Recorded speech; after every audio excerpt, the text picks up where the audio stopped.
Clap करो।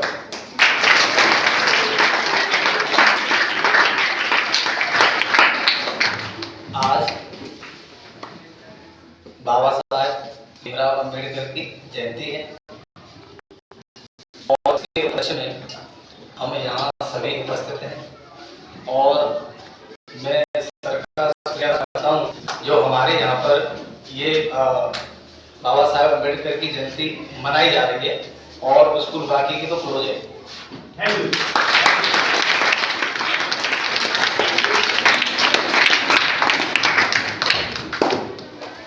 अब आपने देखा बाबा साहेब भीमराव अम्बेडकर, उन्होंने अपनी शिक्षा को पाने के लिए कितना संघर्ष किया,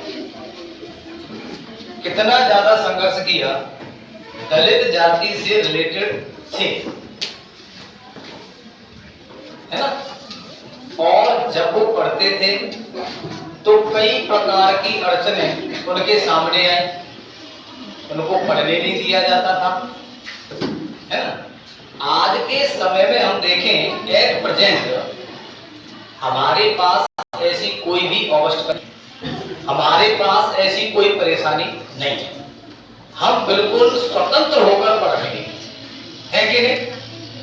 अब सोच के देखो उस समय बाबा साहेब भीमराव अम्बेडकर जी ने अपनी शिक्षा के बल पर इतना सब कुछ बदल दिया। आप बताओ आप क्या करेंगे? क्या आपने ये डायरी में लिखा? क्या ये आपने अपनी नोटबुक में लिखा कि हमें क्या करना है? बताओ मुझे। केवल चीजों को सुनकर कुछ नहीं होता, उन्हें करना पड़ता है। सबसे पहली बात जो इनके अंदर थी ये डिसिप्लिन थी। जो आज हम देखते हैं हमारे अंदर कुछ ही बच्चे हैं जो उनके अंदर डिसिप्लिन है, चीजों को समझते हैं। अगर हम आगे जाना चाहते हैं, अगर हम आगे जाना चाहते हैं तो हमें चीजें डिफरेंट करनी पड़ेंगी, क्योंकि इन्होंने अपने काम डिफरेंटली किए थे, तभी तो आगे बढ़े, तभी तो इनका नाम हुआ। क्यों हुआ? चीजें अलग की थी। यदि हम डेढ़ की तरह चलेंगे ना तो हमें कोई भी पहचान नहीं मिल पाएगी। मिल पाएगी क्या? नहीं मिल पाएगी। क्लास में सभी स्टूडेंट पढ़ते हैं, लेकिन जो बच्चा होशियार होता है ना, टीचर सब उसी को देखते हैं, अरे भाई वाह, क्योंकि वो आपसे अलग पढ़ता है, आपसे अलग काम करता है। टाइम पर अपनी केयर करता है, टाइम पर लर्निंग करता है, टाइम पर सुनाता है, उसकी रेगुलरिटी अच्छी है ना। तो वही काबिलियत इनके अंदर थी। इनके पास 32 डिग्रियां थी। कितनी डिग्रियां थी? 32, है ना। तो आज इनकी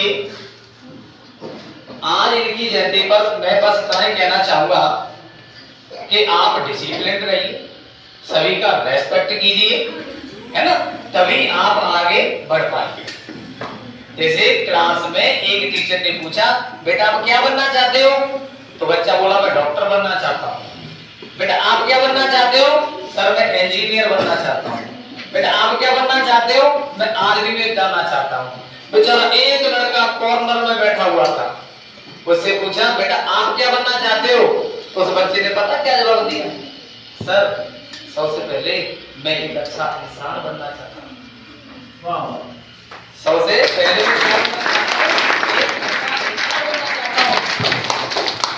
और उसके बाद फिर मैं सोचूंगा कि मैं क्या बनूंगा। तो हमारे अंदर ह्यूमैनिटी होनी चाहिए, ठीक है, तभी हम आगे बढ़ पाएंगे। चीजों को ऐसे करना है हमें कि वो काम आए, है ना। लेकिन आज के समय पर मैं आपको बताऊं, जिसके अंदर जो बोल्ड है वही आगे बढ़ता है। और मैं आपको एक सलाह दूं, जीवन में किसी से डरना नहीं, जीवन में कभी किसी से डरना नहीं। जो डर जाता है ना वो कभी आगे नहीं बढ़ता। समझ रहे हो?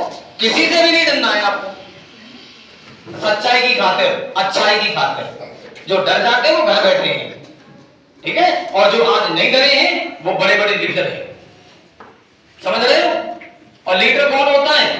जो सबसे अच्छा लीडर होता है, जो सबसे अच्छा लीडर होता है वही एक अच्छा लीडर होता है कि नहीं?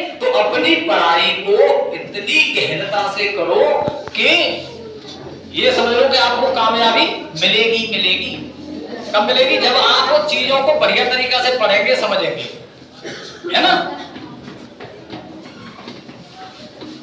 तो बस मैं तो यही इनकी बड़ी तारीफ करता हूं। मेरे पास वर्ड नहीं है कि इतनी परेशानियों के बावजूद भी अपना नाम कितना रोशन किया, संविधान लिख डाला, है ना। संविधान में 100 से ज्यादा जो विचार दिए थे वो इनके विचार थे। वैसे सर ने संविधान के बारे में बहुत कुछ बताया, मैं नहीं बता सकता उतना, सर ने बहुत बताया है, लेकिन मैं इतना जानता हूं कि संविधान वो चीज है, मान लो ये सड़क है, ठीक है, ये सड़क है और फिर एक इधर से रोड है, यूं, है ना। जैसे कभी आप राजा मंडी जाते हैं तो वहां देखते हैं बड़ी ज्यादा भीड़ होती है ना, और सोच के देखो कोई रूल एंड रेगुलेशन नहीं हो तो वहां कितनी सारी जनता होती है, बहुत सारी, और वाहन ऐसे आए, यूं यूं यूं ऐसे करके वाहन आए तो क्या होगा? क्या होगा? सब कुछ तबाह हो जाएगा कि नहीं हो जाएगा? तो रूल होते हैं। ऐसे ही संविधान क्या है? संविधान एक सेट है नियमों का, जिससे हमारी पूरी दुनिया, सॉरी हमारा पूरा जो इंडिया है वो चल रहा है। मान लो हमारे स्कूल में भी कोई अनुशासन नहीं हो तो क्या होगा? क्या होगा? स्कूल चलेगा ही, है ना। ऐसे ही परिवार है, परिवार में भी अनुशासन नहीं होगा तो परिवार नहीं चलेगा। जो हमारा संविधान है ना, संविधान के तहत कई सारे रूल्स हैं जिनको हमें फॉलो करना पड़ता है। अगर आप में है इतनी ताकत, आपके अंदर है इतनी बुद्धिमानी, तो आप ही संविधान में कुछ रूल लिख सकते हैं, है ना। लेकिन उसके लिए वो रूल सभी के जो नागरिक हैं उनके तहत ही होना चाहिए।